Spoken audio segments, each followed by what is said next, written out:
Welcome है आपके मेरे इस चैनल भाट टीच में। इधर आपको मिलती है इंजीनियरिंग लाइफ से रिलेटेड सारी जानकारी, मार्क्स, प्रोजेक्ट प्लेसमेंट से लेकर हायर स्टडीज तक क्या करना चाहिए और क्या नहीं। अगर आप इस वीडियो को देख रहे हैं और आप एक इंजीनियर हैं या इंजीनियरिंग करना चाहते हैं तो बिना सोचे समझे कर लीजिए इस चैनल को सब्सक्राइब और बेल आइकन को कर दीजिए प्रेस, जिससे हमारी अगली वीडियो की नोटिफिकेशन आप तक पहुंचे सबसे पहले। तो चलिए वीडियो शुरू करते हैं बिना किसी देरी के। जैसा कि आप जानते हैं, आज हम बात करने वाले हैं इंजीनियरिंग ब्रांचेस के बारे में। काफी जो कि लोग स्टूडेंट्स होते हैं और वो इंजीनियरिंग करना चाहते हैं, उनके मन में पहला सवाल यही आता है कि कौन सी ब्रांच लेनी चाहिए। तो आज हम इस वीडियो में ये सारी कंफ्यूजन दूर करेंगे। आपने अगर अपनी ब्रांच डिसाइड कर ली है तो आज आपको पता चल जाएगा कि आपको कौन कौन से सब्जेक्ट पढ़ने पड़ेंगे और आपके लिए क्या क्या अपॉर्चुनिटीज हैं।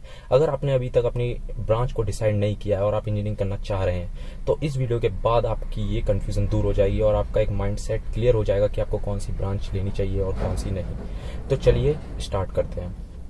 जैसा कि हम जानते हैं, कोई भी स्टूडेंट होता है वो कोई भी ब्रांच डिसाइड करता है तो उसके मन में ये 5 सवाल जरूर आते हैं। मतलब उसको ये चीजें देखनी चाहिए, 5 चीजें उसको कंसीडर करनी चाहिए ब्रांच सिलेक्शन के प्रोसेस में।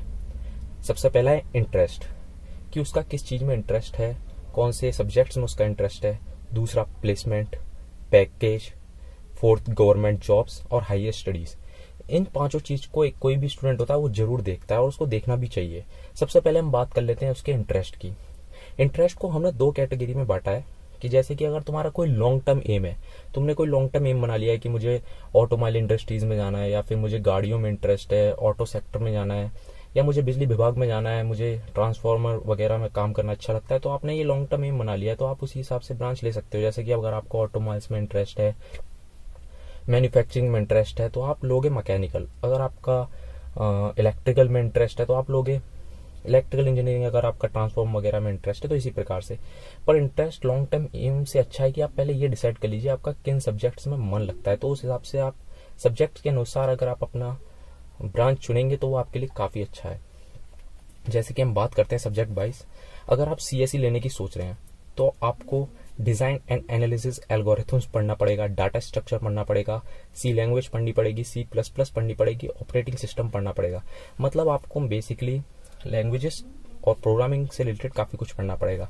या फिर आप मैकेनिकल लेना चाह रहे हैं तो आपको strength of material, finite elements, fluid machinery, manufacturing, thermodynamics से रिलेटेड सब्जेक्ट्स पढ़ने पड़ेंगे। अगर आपका इस सब में इंटरेस्ट है, थर्मोडायनामिक्स वगैरह में, फोर्सेस वगैरह में, फोर्स निकालना, स्ट्रेंथ कैलकुलेट करना, मटेरियल के बारे में अगर आपको पढ़ना पसंद है तो आप मैकेनिकल ले सकते हैं।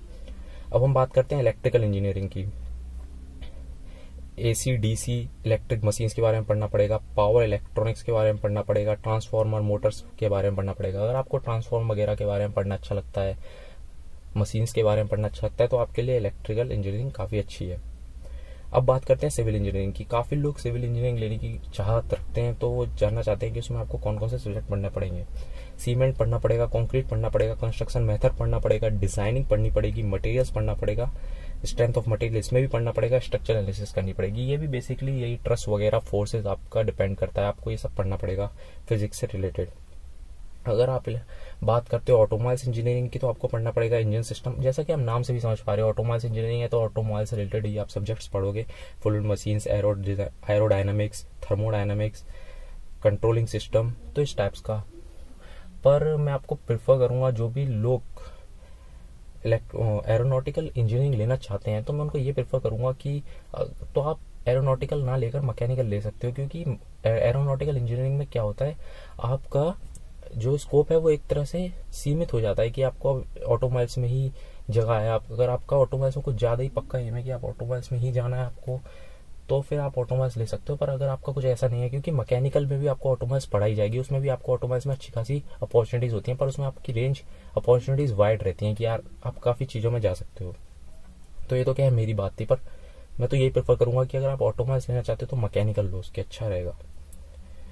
दूसरी चीज है, हमने इसमें केवल कुछ ही ब्रांचेस के बारे में बात करी है, जैसे कि CSE, mechanical, electrical, electronics, civil, automobiles.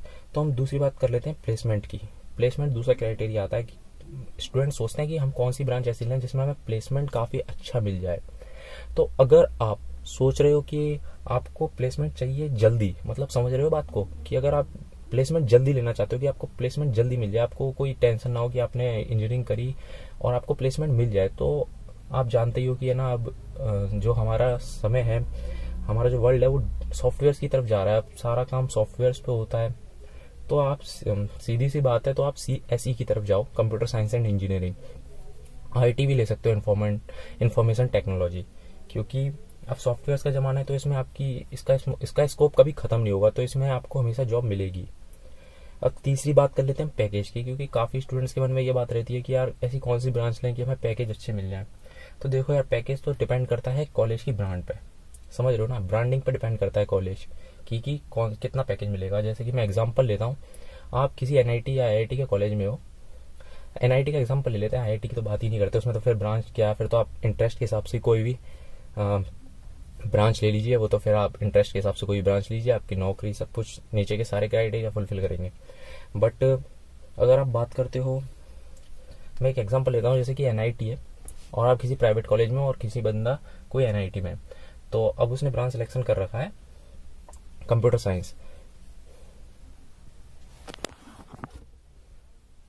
Science branch selection कर रखा है, तो उसमें आपको मिलेगा, तो जैसे एसेंचर कंपनी का एग्जांपल ले ले रहे हैं, जैसे कि NIT में अगर एसेंचर जाएगी तो वहाँ वो उन्हें पैकेज देगी 6, 6.5, 7 इस तरीके दे सकती है, TCS वगैरह। पर वो इधर ही आपके प्राइवेट कॉलेज में आएगी तो वो आपको पैकेज देगी 3, 3.5, मतलब तो इस फर्क में आ जाता है। तो पैकेज की बात तो कॉलेज की ब्रांडिंग पर डिपेंड करती है कि आपका कॉलेज कितना नामी है। जितना अच्छा कॉलेज होगा उतना अच्छे पैकेज वहाँ से मिलेंगे। तो ये कॉलेज की बात पर डिपेंड करता है। अगर आपको अच्छे पैकेज की तरफ जाना है तो अच्छे कॉलेज की तरफ जाना होगा, वहाँ अपनी मनपसंद ब्रांच लेनी होगी। अब बात कर लें गवर्नमेंट जॉब की, जो कि काफ़ी लोगों का सपना होता है। काफ़ी लोग गवर्नमेंट जॉब के लिए इंजीनियरिंग करते हैं कि यार गवर्नमेंट जॉब करनी है तो इंजीनियरिंग करते हैं। तो इसमें आपकी ब्रांच है तो फिर सीधी सीधी बात है, आपको कोर ब्रांचेस लेनी पड़ेंगी। मैकेनिकल, सिविल या इलेक्ट्रिकल में से आप कोई भी ब्रांच ले लीजिए, सब में गवर्नमेंट जॉब्स का अच्छा खासा स्कोप है। रेलवेज में, आर्मी में, मिलिट्री में, मैकेनिकल से आप अच्छे से जा सकते हो। अब बात आई हायर स्टडीज़ की। काफ़ी लोगों का मन होता है कि यार हायर स्टडीज़ हम कौन सी ब्रांच लें कि हम हायर स्टडीज़ में आगे बढ़ पाएँ। अगर उनका मन होता है हायर स्टडीज़ करने का, तो मैं उनको एक राय दूंगा कि यार हायर स्टडीज़ के बारे में अभी मत सोचिए, आप कोई भी ब्रांच लीजिए। क्योंकि अब कोई भी आप हायर स्टडीज़ करोगे, MBA करोगे, MTech करोगे, MS करोगे, मास्टर्स करोगे, तो उसमें पहले आप देखिए, अगर आप MBA करोगे तो उसमें आपका ब्रांच का कुछ बात ही नहीं है। तो आप इस सब हायर स्टडीज़ के बारे में अभी मत सोचिए। अगर आप पहले अपना बेस तैयार करिए कि आपको कौन सी ब्रांच लेनी है। क्योंकि अगर आप हायर स्टडीज़ के लिए जाओगे, MTech वगैरह के लिए भी जाओगे, तो आपको अभी जो सब्जेक्ट्स में इंटरेस्ट होगा, आप अभी जो डिसाइड कर लोगे उस हिसाब से आपको पढ़ना पड़ेगा। तो उसमें तो कोई दिक्कत है ही नहीं है। तो अभी कॉन्सेंट्रेट करो अपने ब्रांचेस पे, जैसा मैंने बताया, वो सब्जेक्ट के हिसाब से आपको कौन से सब्जेक्ट्स पसंद हैं, उस हिसाब से अपनी ब्रांच को डिसाइड कर लो। और पैकेज वगैरह की बात तो मैंने बताई दी, वो कॉलेज की ब्रांडिंग पर डिपेंड करती है। प्लेसमेंट तो आपका CSIT में ही जब सबसे जल्दी होगा, क्योंकि और ऐसा नहीं है कि केवल उसी हर किसी में, वो तो आप पर डिपेंड करता है कि आपने कैसी पढ़ाई करी है और आपका किस चीज़ में इंटरेस्ट था, उसमें आपने कितना अच्छा किया है। तो अगर आपको ये वीडियो थोड़ी सी भी हेल्पफुल लगी कि हाँ अब आपको ब्रांच सिलेक्शन करने में ज़्यादा दिक्कत नहीं होगी, क्योंकि अब मैंने आपको बता दिया कि किसमें आपको कैसा कैसा मिलेगा। तो अगर अभी आपको ये वीडियो थोड़ी सी भी अच्छी लगी है तो प्लीज़ यार इसको शेयर करो अपने फ्रेंड्स के साथ जो भी ब्रांच के लिए कंफ्यूज है, और यार लाइक कर दो वीडियो को और सब्सक्राइब कर दो।